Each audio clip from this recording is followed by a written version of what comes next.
The manufacturing recession is in your head. The Trump manufacturing recession. It never happened.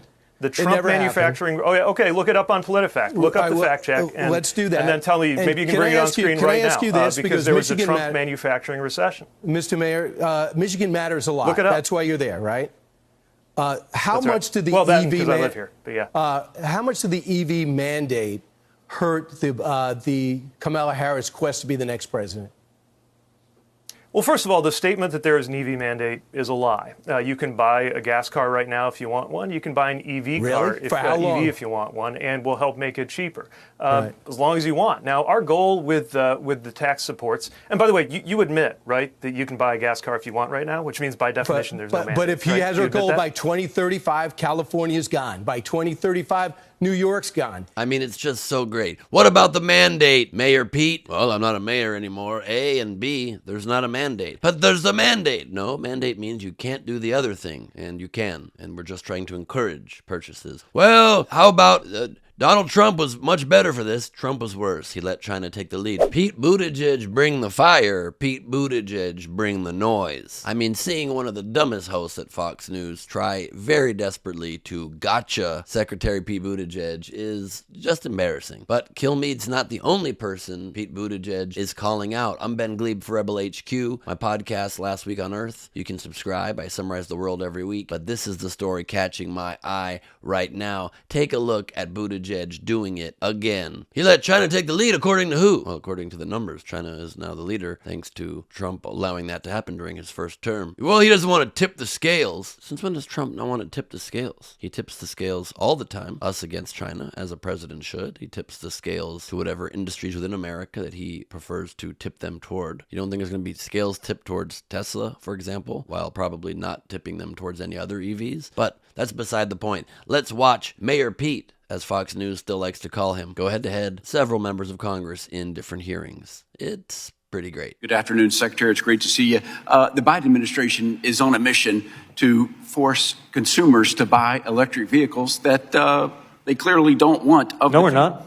Of the 282 million. Well, let me tell you, Mr. Secretary, you are, because the Biden administration is spending billions in subsidies to force consumers to make these decisions. 282 million vehicles are on the roads today. 1% are electric, and they're only buying them because we are bribing consumers with $7,500 to purchase that vehicle. They sit on the lots far longer on the dealership lots than their traditional counterparts. And now knowing that these cars are built with slave labor, is there a time that you will say, you know what, this is just too expensive. This is just too expensive. We want to rethink this policy. Is there ever a time that you're going to say that it's too expensive? If you think this is expensive, wait till you find out how much oil and gas subsidies you've been supporting.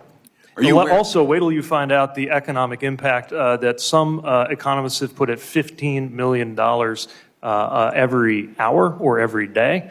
Trillions of dollars every year from allowing the environmental conditions in this country and the planet to worsen.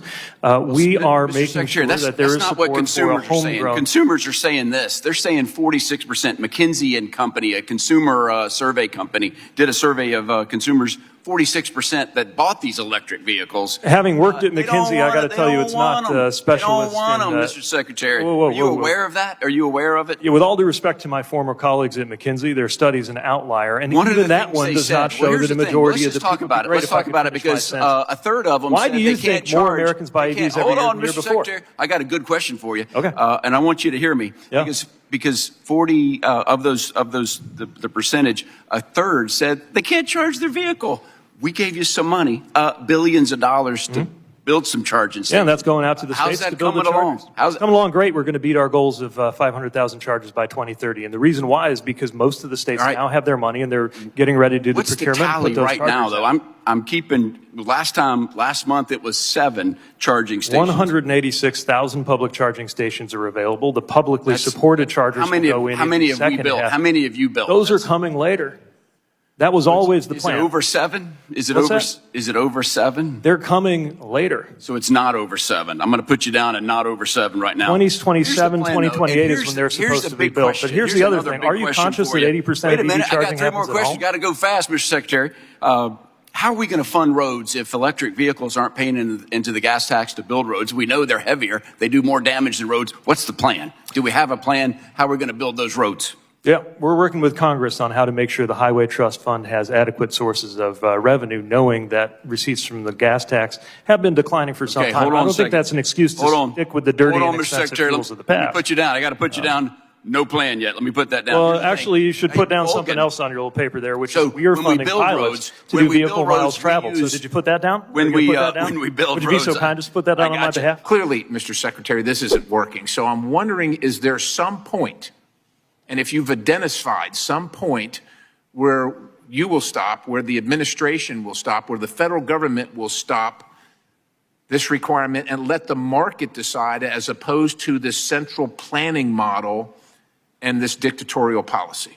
Well, thank you. Given time is limited, I will confine myself to addressing the factually incorrect portions of what you have said, beginning with the assertion that EV sales are going down. They are, in fact, going up. Does that include the government sales or private sales? Every single year, private sales more or government Americans sales, have purchased Mr. Secretary? EVs. The entire market. The government's forced to buy them, so sales are going up, but private sector. There are private sales too, yeah.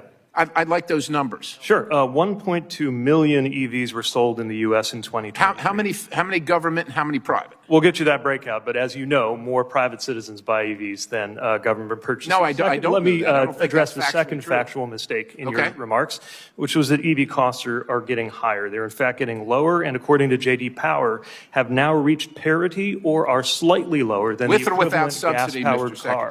That does include the subsidy. That's right. But the point is they are going lower. But they're not, because we're all buying them. Your statement that they are going up is incorrect. The third incorrect assertion you made is that sales dropped in Q1. They did not drop compared to Q1 of the previous year. Of course, if you compare them to Q4, they drop because they always do, because car sales are seasonal. But I would imagine most people are aware of that. And no, fourth, I'm talking about I want to address EV, Q4 to Q1.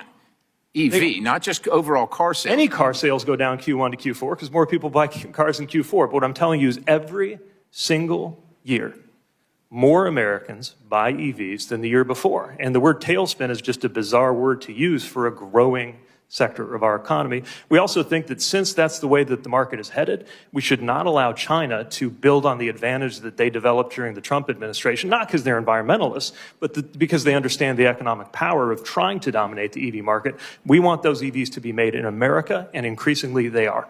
I'm happy to have them made in America, Mr. Secretary. What I'm not happy about is the mandate. The American people should be able to buy. That brings me to the fourth and final thing that I need to challenge as being factually inaccurate, which there is no mandate. You can purchase a gas car if you want to pay gas prices at the pump, but if you don't, you can purchase an EV. He's just snarky in the exact right way. I love the way he does it. And the Project 2025, he said he didn't know about. Of course, he does know about and is appointing lots of people who are the architects of it. In Project 2025, it lays out a plan to actively undo the minimal climate action that has already taken place in this country and makes clear that public transportation isn't, quote, in the federal interest. By federal interest, they of course mean private companies. So sort of the opposite of what federal interest would be. A 2023 study by Pew Research found that, quote, 2/3 of U.S. adults say the country should prioritize developing renewable energy sources such as wind and solar over expanding the production of oil, coal, and natural gas, according to a survey conducted in June 2023, close quote. But